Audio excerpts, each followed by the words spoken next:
Good evening, everyone. Welcome to Tuleyome's March Nature and You lecture. My name is Jeff Ben. I'm Tuleyome's Education Associate. If you don't know, Tuleyome is a conservation nonprofit based in Woodland, California. Our mission is to engage in advocacy and active stewardship with diverse communities to conserve, enhance, restore, and enjoy the lands in the region. The region that we focus on is the northern Inner Coast Range and the neighboring areas of the Central Valley. We particularly focus on the Berryessa Snow Mountain National Monument, which we helped lead the effort to get established and then to get expanded in 2024. Here we In addition to our public lands advocacy work, we also do a variety of education programs, including K-12 field trips, natural history articles in our newsletter, and of course, this monthly lecture series. We also do a range of adventures programs, including hikes, trail building days. We've got some great wildflower tours coming up with our speaker, Glen Holstein. We also have a youth boot bank, which provides free loans of hiking boots to kids. If you'd like to learn more about these or any of our other projects, you can do so on our website, tuleyome.org. On to tonight's lecture. So this lecture series is supported in part by donations from folks like you. So if you haven't already done so and you're able to, we greatly appreciate a donation to help support all of the great work that we do. Tonight, we are very lucky to have Dr. Glen Holstein as our speaker. Glen is a volunteer member of Tuleyome's board of directors and has contributed to a wide range of local conservation projects, including the Wild and Scenic River designation for Cache Creek, the creation of the Berryessa Snow Mountain National Monument, Woodland Regional Park Preserve, California Heartland Project, and YOLO Habitat Conservancy. He also helps to lead Tuleyome's Wildflower Tours, which are coming up in April and May. I think we've got 4 of them. Public tours on the books. Spaces are filling up, so if you're interested, be sure to head over to our events page to sign up. And so tonight, we're going to be doing a bit of a virtual tour of the wildflowers of the monument, which I'm excited about. And so during the talk, we ask that you keep yourselves on mute and hang on to any questions until the end, at which point we'll have some time for Q&A.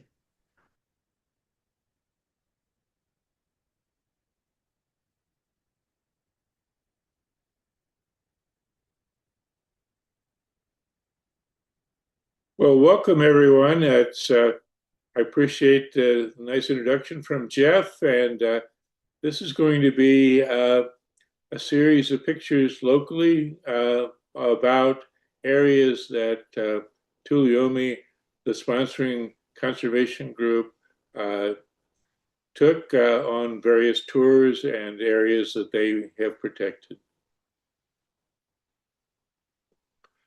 And the great protection was back in 2017 when Tuleyome had the idea that we need a national monument up close. And we started lobbying for it. We got lots of support.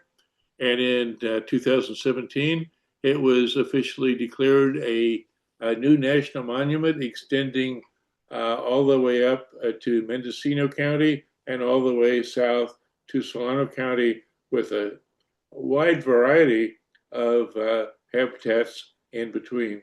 Lots of different geology, lots of different plants. And if you notice, there's kind of a dark green thing right there in the right middle, and that is Moloch-Luyak. That was an area that was not included back in 2017, and we were able to get that added to the National Monument in 2024. We had a great turnout of people that spoke in its favor, and it was our most recent great conservation victory at Tuleyome. Okay. And this is a look down into basically a wilderness area from the Moloch-Luyak or Walker Ridge west to Indian Valley Lake. And if you look off into the distance, you can see snow on Snow Mountain. And that is part of the name for Berryessa Snow Mountain National Monument. That was a ancient volcano in the ocean, at a spreading center in the ocean, that plate tectonics shoved up against the west coast of North America, and it is the highest point in more than one county around here, high enough to get snow on a regular basis. Well, here's one of those plants that we see on the trips. This is Fremont's Zygadene. Zygadenius fremontii, which is used to be in the lily family, but the families related to lilies have been changed quite extensively. So this is now in a family with corn lily, that big monocot that's in Mountain Meadows in the Sierra Nevada, where there's wet places up in the conifer areas. It's about 6 feet high. This one's much smaller, but it covers moist areas in Bear Valley. Beautiful little plant. And also on the ridge itself.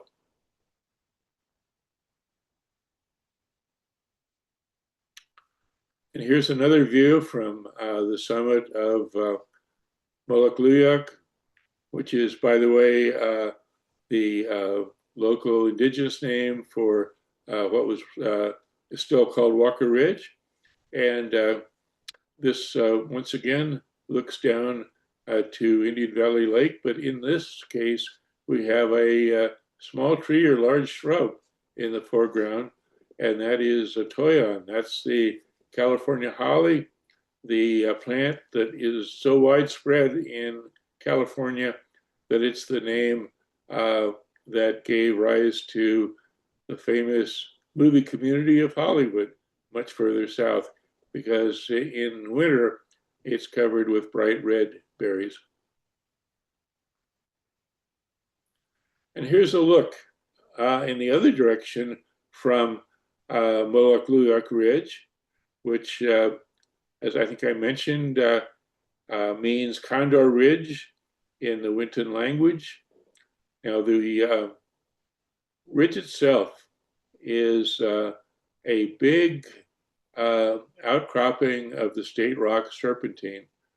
And that is the Earth's mantle that ordinarily is thousands of feet under the Earth's crust, but because of plate tectonics, it was squeezed up in a collision to the surface.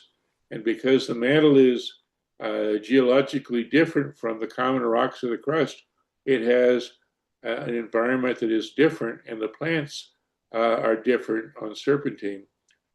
We call these ecological islands because we have each group of serpentine ridges or outcrops is like an island separated from non-serpentine areas around it, and frequently those serpentine areas have endemic plants that only occur on one particular outcrop of serpentine. And we have many of those at Moloch.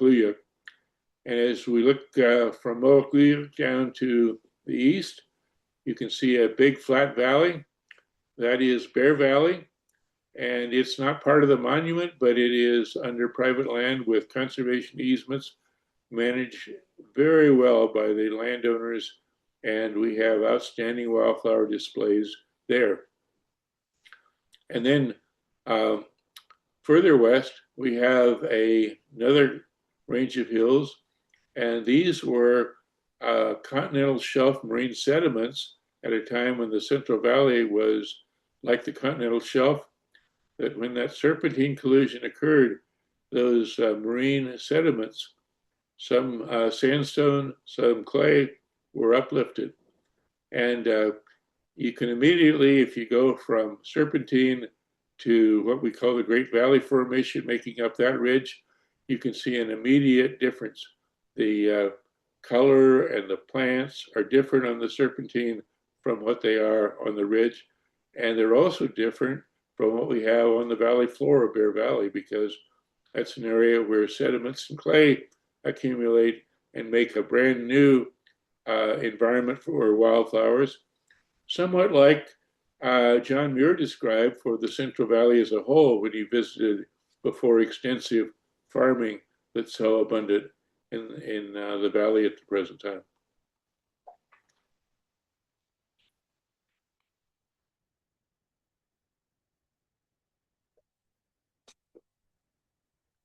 Well, John Muir described what we too often, unfortunately, call grassland.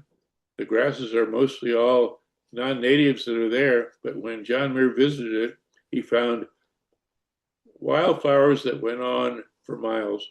And it's a much better term to refer to this as California prairie, because he found the wildflowers were much more common than any grasses in the Central Valley and other valleys like Bear Valley. And here's a very delicate Leptosiphon parviflorus, variable.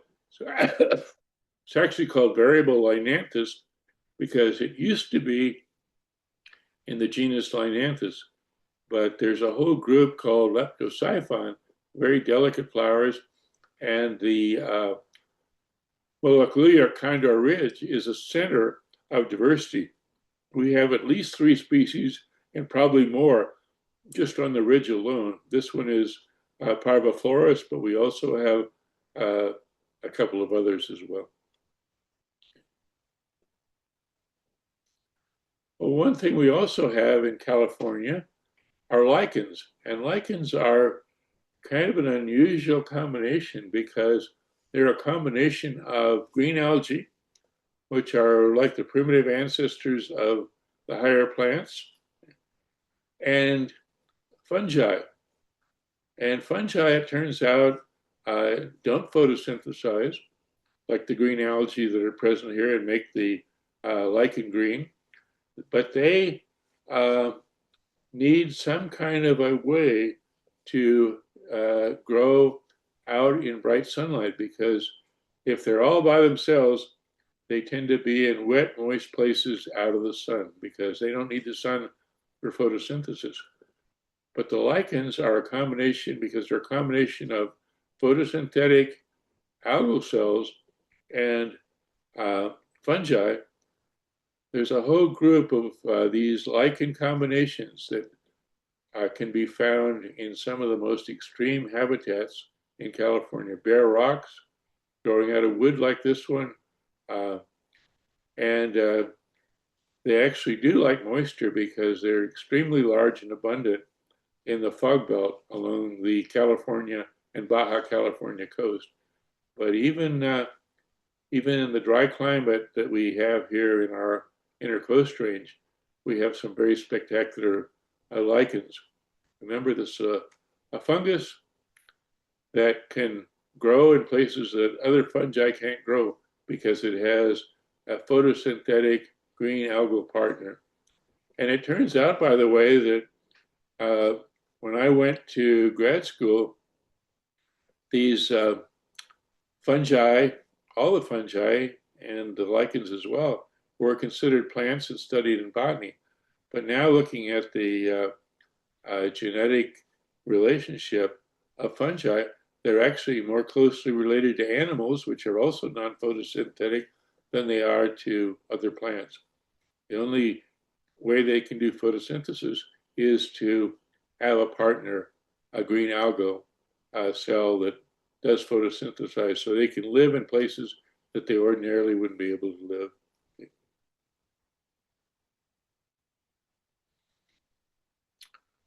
Well, here's another example of that delicate little prairie plant, Leptosiphon parviflorus. You can see it's a little closer here. Beautiful little plant. And actually, this is like the native cover that John Muir saw on the floor of the Central Valley.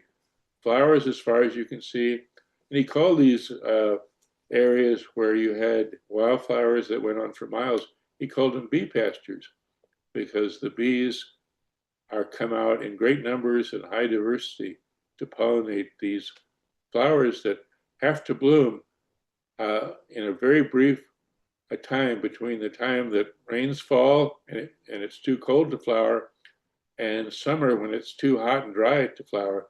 They have a brief moment of time when they can put out these beautiful flowers. Many different species do it at the same time. And that's when the bee pastures really flourish. When all the bees come out to pollinate and the flowers are there, beautiful for all of us to see, and including the bees. Okay. Well, here's something very unusual. We don't really usually think of monocots, especially flowering monocots, as vines.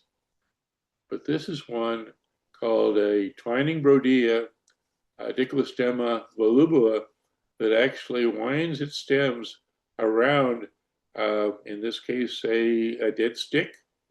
And at the top, that will help it get the kind of pinkish flowers up out of the shade of woody plants, or dead woody plants in this case, so that it can be pollinated and is exposed to what animals can see, the pollinators can see. Beautiful little plant. Unlike anything else in among its close relatives, the brodias, because they all have straight stems, but this one has a twining stem that wraps its way around stems of other plants. Okay. Well, we also have irises on Condor Ridge, and this is Iris macrosiphon. We have quite a number of beautiful native orchids, native irises here in California, and this is the most common one at Moloch Luyuk and Condor Ridge, and just as beautiful and delicate as any of the other wild irises that occur in different parts of California. Well, here's a plant that has a lot of historical significance, because this was, in the mission days of California, one of the most important medicinal plants. In fact, it got the common name Yerba Santa as a sacred herb because it was such an important medicinal plant. And it has beautiful flowers that are pollinated. It grows in chaparral, but it grows in more open spaces in chaparral. So it's very common up on Condor Ridge, and a beautiful flower. But it's an interesting thing that the same species has different colored flowers here in the Coast Range, and from the same species over in the Sierra foothills. The flowers in the Sierra foothills are purple and pollinated by bumblebees. The flowers on Condor Ridge are white and pollinated by smaller, very diverse native bees, including one that is bright emerald green. Very beautiful little bee.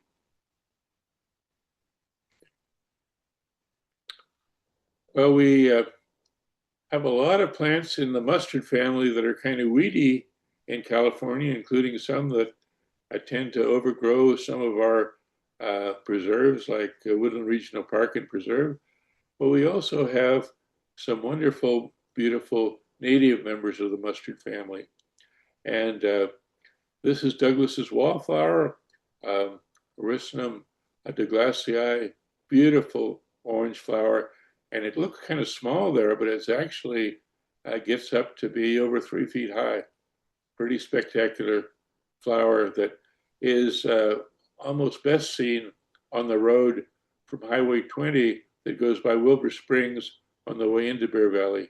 It's not in Bear Valley itself, but it can be seen in its full splendor along the road into Bear Valley from Highway 20. Well, here's a pretty little plant in the evening primrose family. This is Clarkia, grassless, slender Clarkia.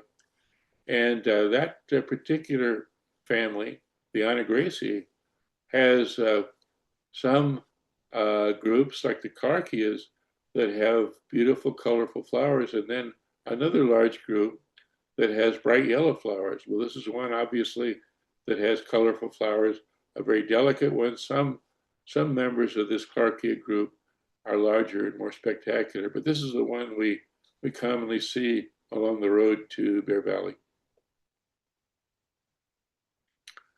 Well, here's another look from that Walker Ridge, Condor Ridge Road, looking east down into the eastern slopes of Condor Ridge, Bear Valley, and then on beyond the marine sediments of the Great Valley Formation on the opposite range of hills.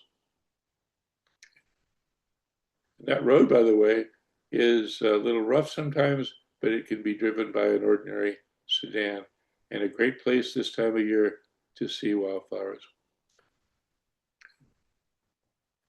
Well, one of the most beautiful thistles in the world is Cirsium occidentale, and it is bright, it's big, it gets up to be almost 4 feet high. One of the most spectacular wildflowers and one of the most spectacular thistles in a group that's found all across the Northern Hemisphere. We have some ornamental ones, but this is as beautiful as any ornamental thistle, and we can find this on the steep slopes of Condor Ridge in openings in chaparral.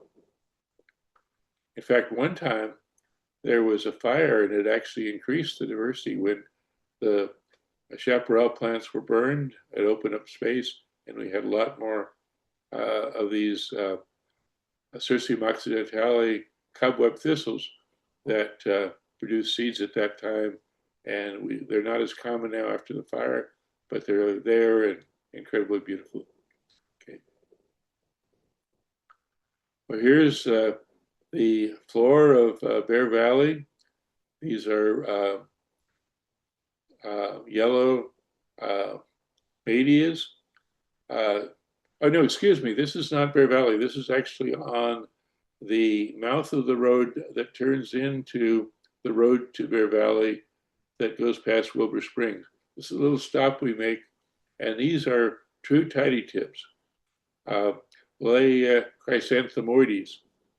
And lay is an important group that, unlike a lot of plants that are adapted in California to grow on steep hillsides, this whole Alea group is adapted to grow primarily on floors of valleys. Well, floors of valleys are also where we put our towns and our irrigated agriculture.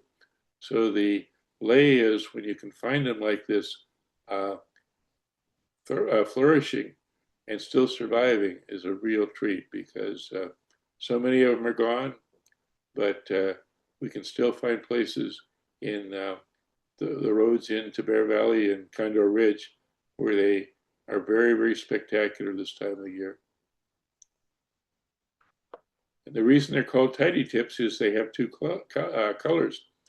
Leia chrysanthemoides is yellow in the center, and the tips of the rays, which are, by the way, each one of those is an individual flower.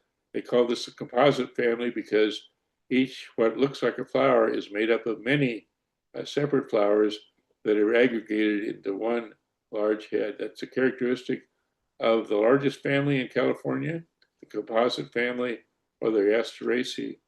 And this is one of the most beautiful ones. The rays that are the flowers on the outside are there to attract pollinators.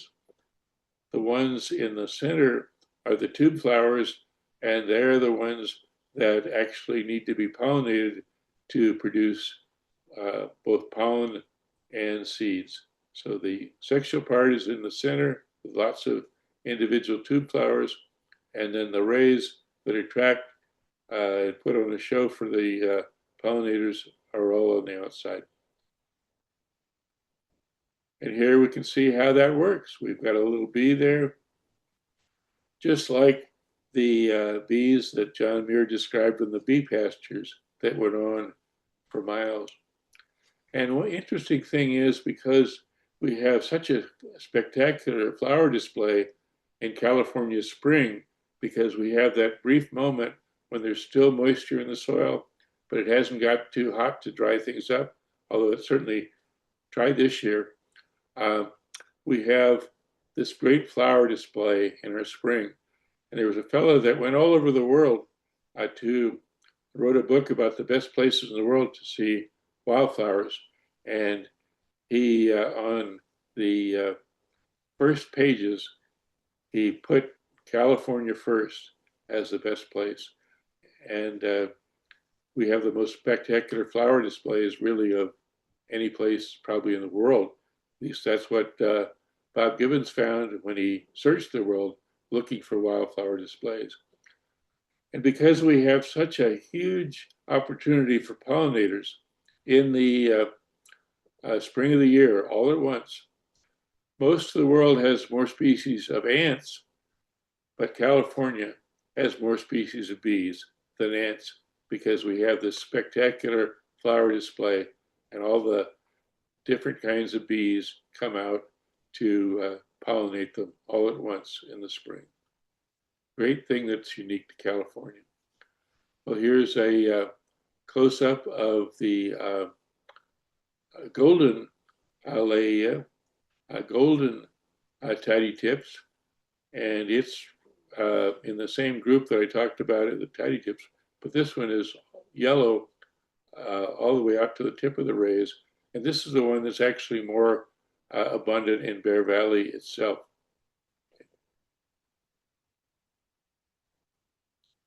And here's a, this is called round-leafed Applegate's paintbrush, beautiful plant that tends to grow commonly both on the ridge and especially on the road from Highway 20 past Wilbur Springs into Bear Valley.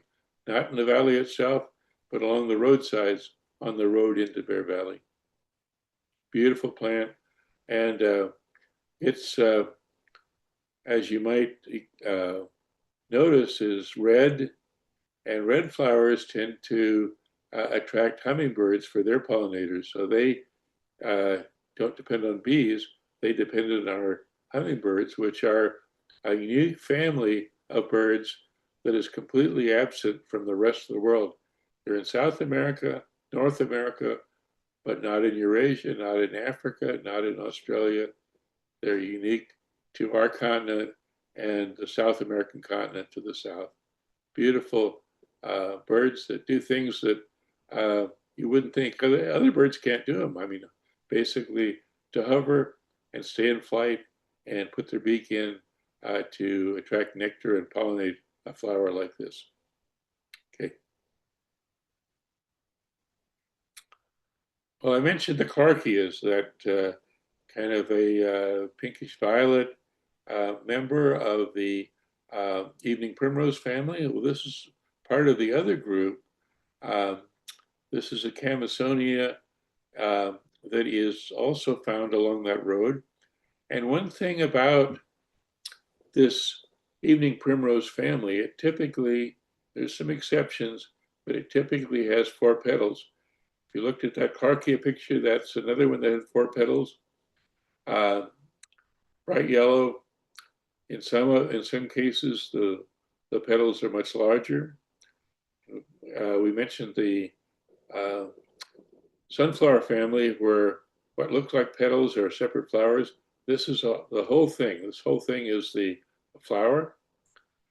And another important group that has 4 petals is the mustard family, which we saw in the wallflower a little earlier.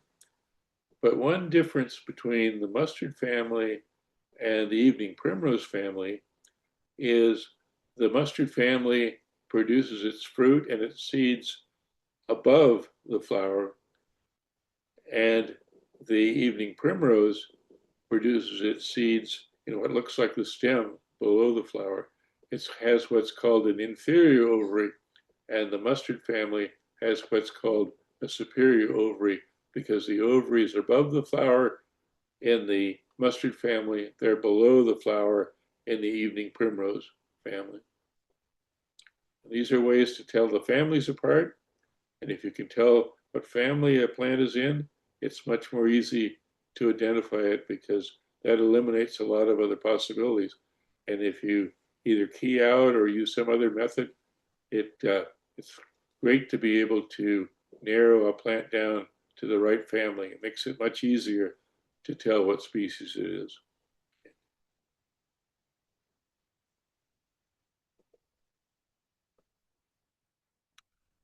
Well, one of the most spectacular members of that mustard family that I talked about with the four petals that has so many things like mustards, weedy plants. And we also have some very spectacular natives. This is a native member of the mustard family, Streptanthus glandulosus, and the common name is the most beautiful jewel flower because, as you can see, when this flower blooms, and we can see it along the road to Bear Valley near Wilbur Springs, it is amazing. It doesn't look at all like a mustard, but it looks more like a jewel, which is why the common name is jewel flower for this whole group. But we have the most beautiful one along our road to Bear Valley. Well, here's a little prairie plant that kind of doesn't produce a lot of showiness. It's related to the paintbrush. In fact, it's even in the same genus as the paintbrush, but obviously it doesn't have red, and it's much simpler, probably attracts bees or moths, and it tends to grow in quite dense density with other plants. It has a narrow little stem, a narrow little flower, and it still manages to do okay. Close relative of the paintbrush, but obviously completely different and much more short-lived. The paintbrush is a perennial. This one's an annual. Oh, and here is a very interesting, in the same family as the paintbrush and the valley tassels that we just saw, but this one is in a different group. It's called butter and eggs, Triphoceria eriantha, and actually this is one that in a few places in the Central Valley where you don't have irrigated agriculture and things are not very disturbed, and there are, believe it or not, a few places like that. This could cover many, many acres in a solid mass. And you can see it, for example, around Jepson Prairie like this. Uh, very, very formally abundant. It's one of those plants that was actually most likely a dominant in the Central Valley floor as John Muir saw it when he came to walk across it back in 1865.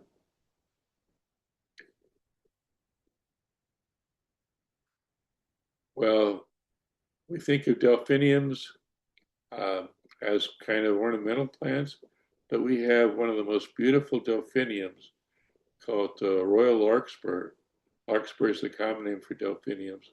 On the hills just before you get to Bear Valley, it covers the hills, and it's one of the most spectacular wildflowers really in the world. As you can see, the bright, intense color, fairly tall, a couple of feet high, great attractor for pollinators, a great one to photograph, one of the most beautiful wildflowers in the world. And I would say it would stand out right next to just about any ornamental that you might find in your gardens. Yeah. Well, here's another one that is an abundant member of the prairie flora that covers open areas that aren't covered with chaparral or woodland or don't have serpentine. This is Gilia tricolor, a bird's eye gilia, and it can also occur in huge masses in California prairie, not just in the Central Valley, although it's there, but it can also grow in clay-rich areas on hillsides and form huge masses that attract thousands and thousands of bee pollinators. And it's in the phlox family, And the phlox family is unusual because it's it's the only large family that is most, or it is the only large plant family that is very focused on maximum diversity around California. We have a very large number of these uh, species in this phlox family, and in some cases, not this one, but some of them are very short-lived, and we're finding new species because they come up after a rain, they last maybe a week, and then they go to seed. And so if they're localized, you have to have a botanist in the right place. And we're still finding new species of these members of the phlox family. Very short-lived annuals. This one lives a little longer, and it's abundant, but some of its relatives are quite rare.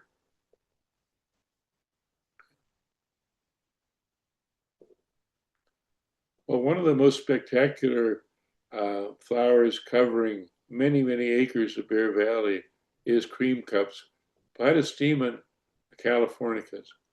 And it's a member of the poppy family. That's another one that oftentimes is described as having four petals, but as you can see, this is an exception. Um, Beautiful, delicate little plant, but extremely abundant in Bear Valley, and it's one of the most important plants to give color to the flora of Bear Valley. And this is a good, well in bloom, you can actually see the color of this plant covering many, many acres from the top of Condor Ridge looking down. Very beautiful, very abundant, one of the great flowers of Bear Valley. And here's a little bit more of the same cream cups, Platystemon californicus, on the floor of Bear Valley.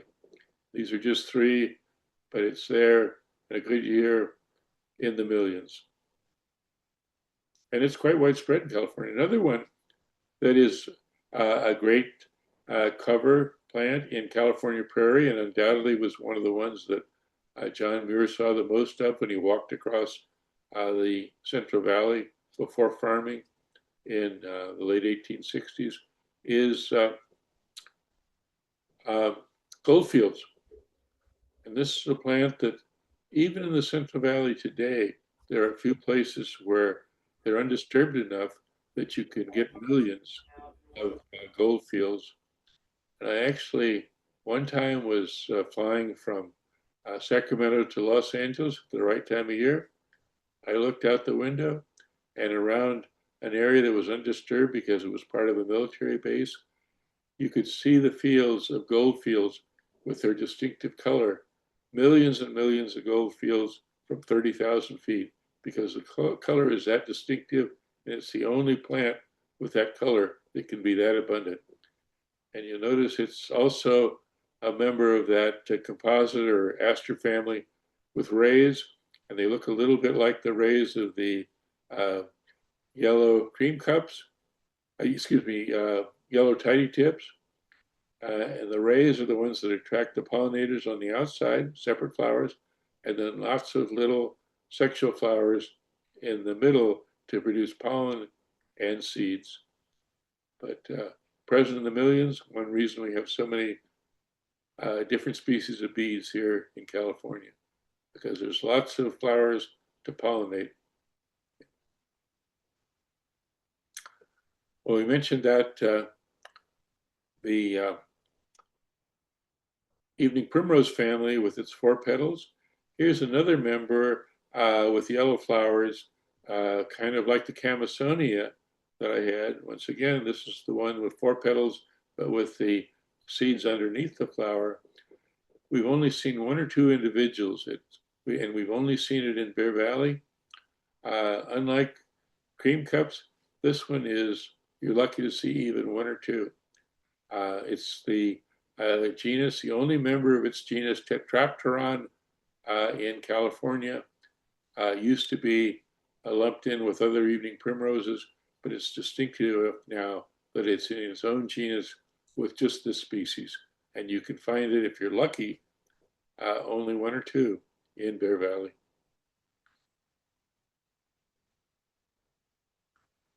Well, another plant that makes up great landscapes, great California prairies, are the lupins.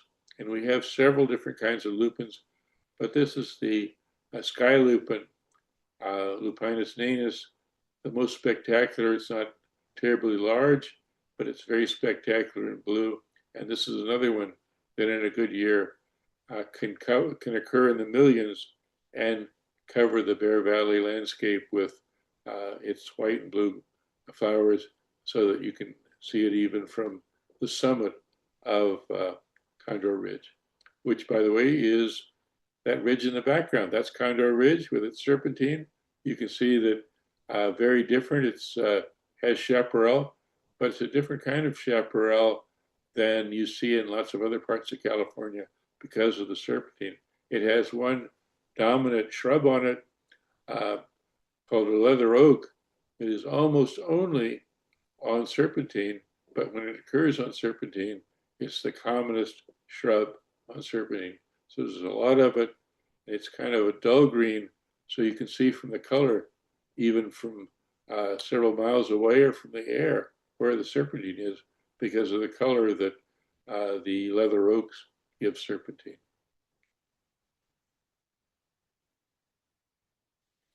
Well, here's the Flora Bear Valley. Cream cups there covering the landscape, millions of them. And then we have kind of an accumulation of clay, a little bit like the valley flora on the lower slopes. So we have California prairie extending up into the foothills of the ridge, but then beyond that is the serpentine chaparral dominated by leather oak with that kind of a dull green color that you can see from miles away. And if you find leather oaks, you know you're on serpentine. It looked so different when I came and looked at the slope of the Great Valley Formation and right next to it, a slope of serpentine. I thought, boy, looks like the rain ends here because one looks a dull green and the other is bright green. Well, it turns out it had nothing to do with the rain. The rain's the same, climate's the same. It's what's underneath. One of the things that makes the California landscape so diverse is that unlike all of the United States east of the Rockies, our rainy season and our warm season do not coincide. The rain has to stay somewhere between the time it falls and it gets warm enough for plants to flower. And it can stay in lots of different places. It can stay in rocks with lots of cracks. It can stay in clay right at the surface. And that's why we have such a mosaic of different kinds. And you can see that mosaic here. Chaparral up on top of the ridge, open prairie, even some, in some cases, some blue oak woodland, and then flowers on the valley floor. California prairie dominated not by grasses, but by wildflowers, and native wildflowers, not invaded in this case because of good management by the ranchers. They graze the weeds that come in and crowd out the wildflowers so that the wildflowers can flourish, but they have to be good land managers to do this, and they can actually take care of the wildflowers and have a still have an income from cattle, and it's a great way to preserve prairie habitats all around the edges of California. It's a wonderful way, and we're partners in Tuleyome with the California Rangeland Coalition, which is a group organization of cattle ranchers that like cattle and they like wildflowers and they like native vegetation, and they work together to have a reason to protect it because it's much easier to have an income coming in from cattle to protect landscapes than to have the government buy it into making it into a park. We have some wonderful places where that can happen, but it would be very difficult to save all the landscapes that have wildflowers all around California as publicly owned parks. But the ranchers are doing it for us. And in a way, they're replacing the ecological function that Tuleyome used to provide. Well, we still have Tuleyome. They almost went extinct, but cattle ranchers brought them back, just less than 20. But now they've been reintroduced in lots of their habitats, including an area quite near Condor Ridge. And but they actually are ecologically very similar to cattle because unlike the black-tailed deer that are our other main animal in the deer family here in California, they don't browse on shrubs and trees. The elk like to graze on ground cover like the cattle do. They're a little bit different, but they're similar enough that they can help protect wildflowers in both cases, especially on areas like this where California prairie is very extensive. Okay.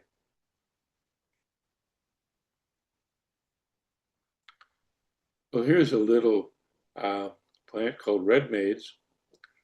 And I was at a wonderful rare native plant garden just outside of Davis run by Patricia Carpenter. And I table there and answer questions about flowers for the people that visit. We get visitors from all over California to see this wonderful native garden that she's created. Well, an interesting thing was these red maize that she'd planted from seed had no flowers when I arrived. And by the time it was lunchtime, the red maize were a solid mass of pink. They'd all opened up because of the warmth in one morning. Great plant. And unlike a lot of the native wildflowers that we have, this one actually is pretty tolerant to disturbance. I've seen it actually come up and become dominant as long as the seeds are present in a plowed field. So we have a wonderful native plant here that is hanging on with all the disturbance we have and is still doing fine and producing flowers when we can make a little bit of space for it. Well, here's that prairie in Bear Valley. You can see lots of things that go on for miles. You can see the bird's eye gilia. You can see the sky lupin. You can see lots of the cream cups, and you can see a purple owl's clover, which is related to that valley tassels, but much more spectacular and much more showy and much more of an attractor to pollinators. And one of the best places to see lots of this owl's clover is on the floor of Bear Valley. It really thrives there. So, but this is an example of how, even though we have these great masses of wildflowers in the millions in a good year in Bear Valley, it's not just one species. It's very diverse. And not only is it diverse in species, it's also diverse in color. So it's a great place for photographers to create beautiful pictures like this one. And boy, when we have field trips up there, it's great to see the photographers jump out of their cars, run up to the fence, look over the fence, and take as many pictures as they can. Great spot. So if you get a chance, to do one of our trips, it may be a little different this year because we had a record-breaking hot spell in March, but it's one of the best places in the world, according to Bob Gibbons, who traveled the world looking for wildflowers, to see wildflowers, to see native wildflowers, and to see native wildflowers in their maximum diversity and so many different colors, attracting so many different kinds of bees. The one place different from the rest of the world, the place that has more different kinds of bees than different kinds of ants. And it's kind of nice to have so many different kinds of bees. We have enough ants already anyway, I think. But we do have ant diversity, but not like the rest of the world. Okay. Well, here's a close-up of some of those plants. Hope some of you can recognize these by now. We have cream cups there on the right. And then to the left of the cream cups, Birdsigelia, that member of that box family that is so diverse here in California. And then at the far left, those are the gold fields. Those are the plants that, when they're super abundant and with their distinctive kind of a slightly orangey yellow, you can see them in the millions in the right spot from 30,000 feet as you're flying from Sacramento to Los Angeles, as you fly over a military base down in Kings County. So there's still native flowers in the Central Valley. But you know, the World Wildlife Fund uh, identified the Central Valley as the area, the major ecoregion in North America where there's the least natural landscapes left. So if you can find a natural landscape anywhere in the Central Valley, like we did at Woodland Regional Park and Preserve, it's really important to protect that if it possibly can be protected. And we're interested in doing that in Davis with the area that is proposed for housing, but it would be a wonderful area to protect one of the greatest hotspots of biodiversity that is known anywhere in the Central Valley. Okay. Well, here's the upcoming Bear Valley Wildflower Tours, April 4th, April 30th, coming up soon, April 9th, and then upcoming hikes. The one coming up to Zim Falls, which is in the mountains west of Condor Ridge, and it is a natural waterfall that is in some very rugged country, different from Serpentine, very, very bright green plants around there. Great, a great hike in. I can't do the hike anymore, but those that can do it, I strongly encourage you because it's a beautiful hike, a little rough, but a great place when you get to the falls and all the way along the way. So many different wildflowers that it's never boring. Every foot you take. One of the things is I used to go on Sierra Club hikes, but they covered so much ground I couldn't stop to see the flowers. But our trips our hikes are a little slower, so you can stop and see the beauty at your feet as you go. You're not rushing to get somewhere. You're rushing to see as many things you can on the way. That's the way we do our wildflower hikes. Okay, I think that's kind of the end. Might have a little time for questions, and be glad Yeah. to try to answer. Yeah, we sure do. Thanks, Glenn, for a great talk.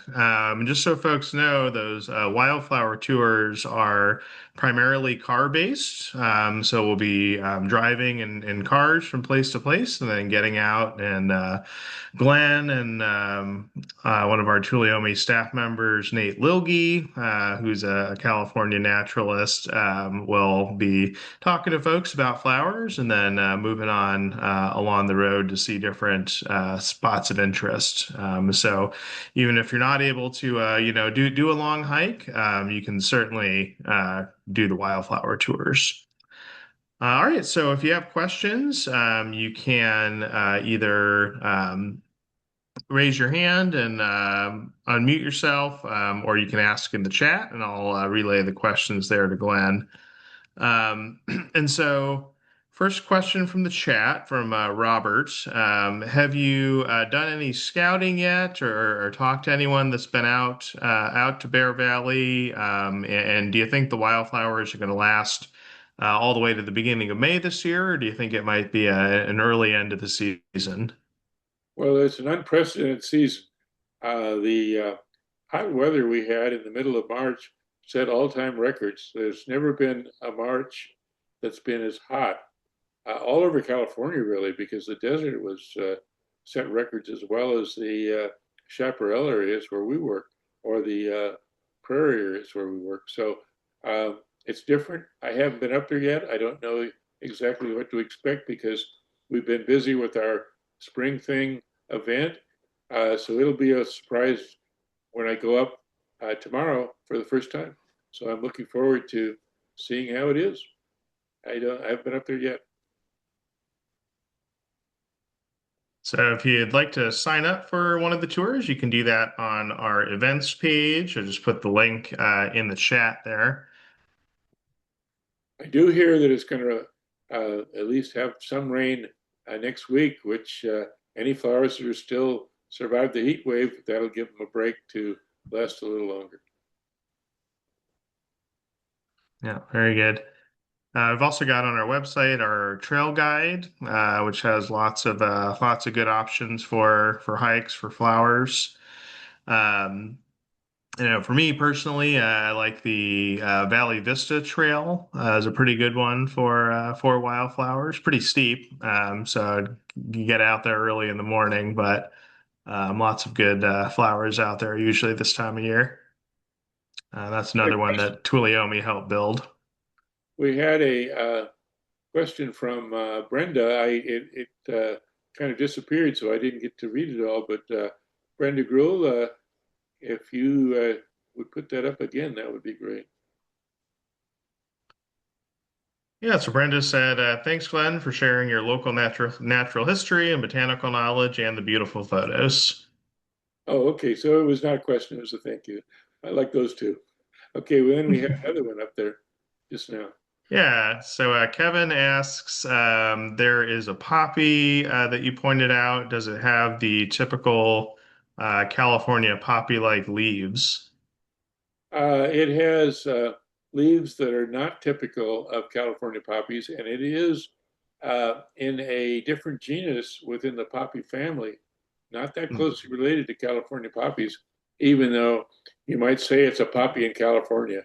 But we actually have two species of real members of that, a Schultzia genus, which are named after one of the early people that settled from Russia here at Fort Ross, at Schultz, and it is has two species along, that are very well developed along the road into Bear Valley.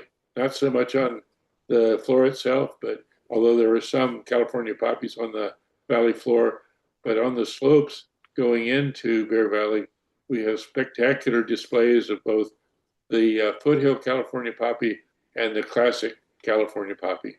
Very closely related, but different colors.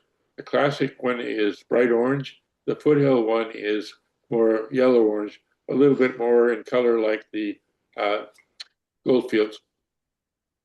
Mm-hmm.